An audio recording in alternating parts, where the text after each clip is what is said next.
Okay, so this episode was a prime example of how to get characters over, even if it's side characters in Attack on Titan.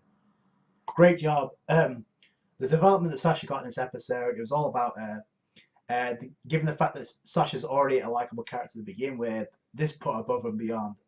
That being said, so let's start off with this episode. We start off with, I guess, the cadet corps. Everybody on the move because now they realise that Wall Rose has been breached. Titans are getting closer. It's getting the security is getting even worse. And Armin kind of says something interesting as well. It's like once they left the, I guess the wall, it's kind of like inside these walls, the Titans were kind of protecting us from other Titans, but now things have changed.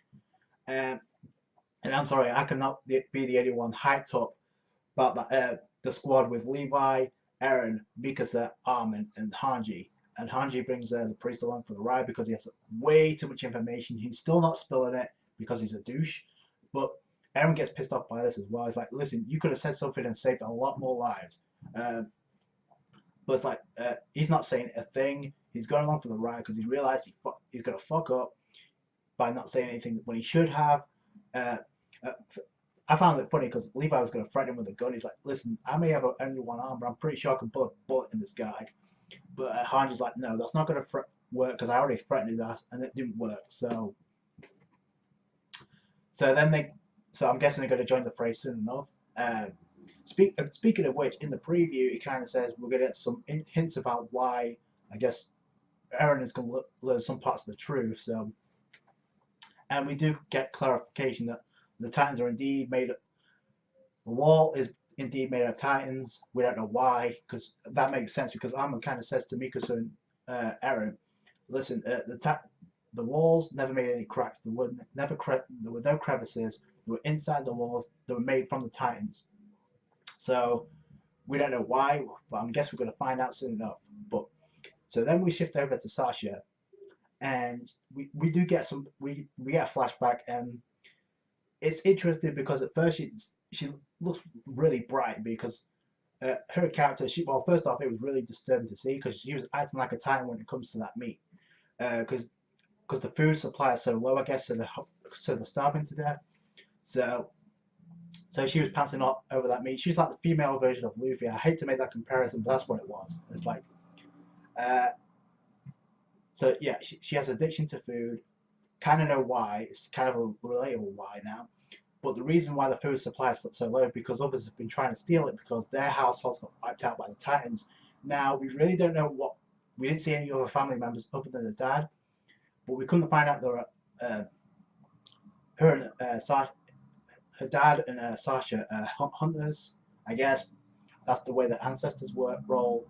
And at first point, it's like the dad was kind of like, maybe we should stop this and try and get along with everybody. And for whatever reason, Sasha was like, no, we are not doing that. We're not trying to get along with everybody. We have our own principles. And it's like I said, it sounds immature at first, but then as you go along for the ride with the character development, she kind of gets it. So that's the way to develop one character. So then we go, and Sasha sees the footprint, and that automatically means the Titans are in the village. So, she goes into a village. She doesn't recognize it because it has turned into a village instead of a forest. So she's like, "Oh, I guess there's been some changes since I left." And then we get to the house that's in that village.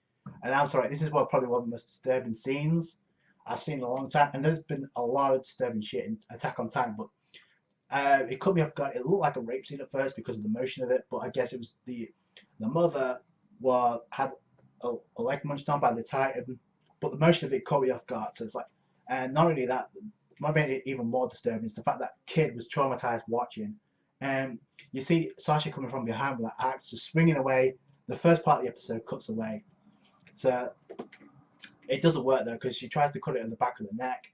Doesn't work. It rebounds. It recoils. The axe goes flying, and then she's like, "We're out. We're out." She's like apologizing to the mother because she's walking past while she's been munched, and she's trying to get the kid out of harm's way. And she's like, they're trying to run off, and it doesn't take very long to realize I need to make sure the child gets away. So, and she's constantly thinking about her differences with everybody else. and why she can't coexist with everybody else. And when she was in the cadet corps, she was like being teased by some of her, well, one of her colleagues. And she's like, why am I thinking about this now? That was like 3 years ago. That was clarified too. But she's like, no, I got to make sure this child gets away. So she says to the child, listen, the kid, run as far as you can and run away. And wherever you do, don't turn back. And I'm going to hold this Titan at bay. That's one way. That was a great development, by the way. Don't even get me started about that bow and arrow scene. She takes the bow and arrows. She's like, I got to stab this. I got to shoot this Titan in the eyes so I can buy some time. She gets higher so she can get a better shot. She misses. Well, she grazes the Titan with the first shot. She gets higher so she can get the eyes. She hits one eye socket and then she's like, she misses the other shot and then she's down to one arrow. And she's like, if I don't make this shot count, I'm going to die. Me and that child are going to die. And she's like, this is fucking amazing because she just throws the bow down. She's like, she balls to the wall and she's like, boom with the eye. That's the first time. That's how you get a character over. Because she's usually timid, but she's like, no, I'm not doing that. Throw the bow down, boom, right in the eye socket. And at first she gets caught because she's getting way too close. And it's like, oh shit. I'm like, God. And it's like, I'm like, do not kill this character. You just developed Sasha, and now she's going to be killed. But I guess she slips out of it because of the blood. That was good. Because people are going to die in the series. That's just a given. But it's like, yeah, do not, after that kind of development, you do not want to see Sasha die just yet. So I'd have been pissed by that. I'm pretty sure a lot of other people would. So that was cool. She gets away. She bumps into her dad. I guess and the kid said at first, like, I guess everybody else in the village kind of deserted her, but that wasn't the case. We couldn't find out. They were just getting to more reinforcements. And then Sasha and her dad have a nice reunion.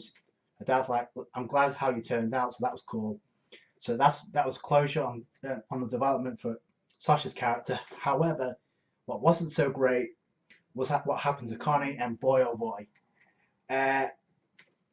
So Connie goes into his village, and like I said this in a previous review, the fact that the Titans were coming away from his village, it wasn't going to turn well for the people inside it, and I'm pretty sure everybody's been obliterated because everything's been destroyed.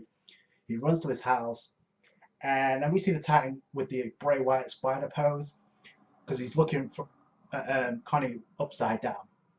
But then the observation is made, the Titan is stuck in the house, so whoever that Titan was has to be, I'm guessing it was a sibling or maybe even a parent of Connie's, because how did it get stuck in the first place? So yeah, you can't put two and two together and figure that out. I'm guessing we're going to get even more answers next week, because that's just the way it rolls. Boy oh boy, it's getting interesting now.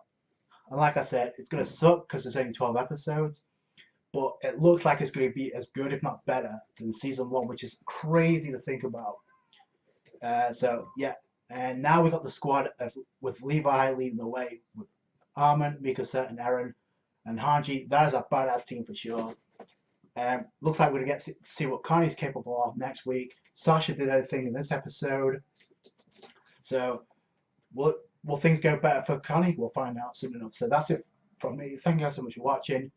A darn good episode, a darn good way to get a character over like Sasha, a very likable character. So this episode even helps even further. So that's it from, again, if you enjoyed this review, give it a thumbs up. I appreciate that. Don't forget to subscribe to the channel for more Attack on Titan. Comment, rate, subscribe. Catch you guys later. Bye.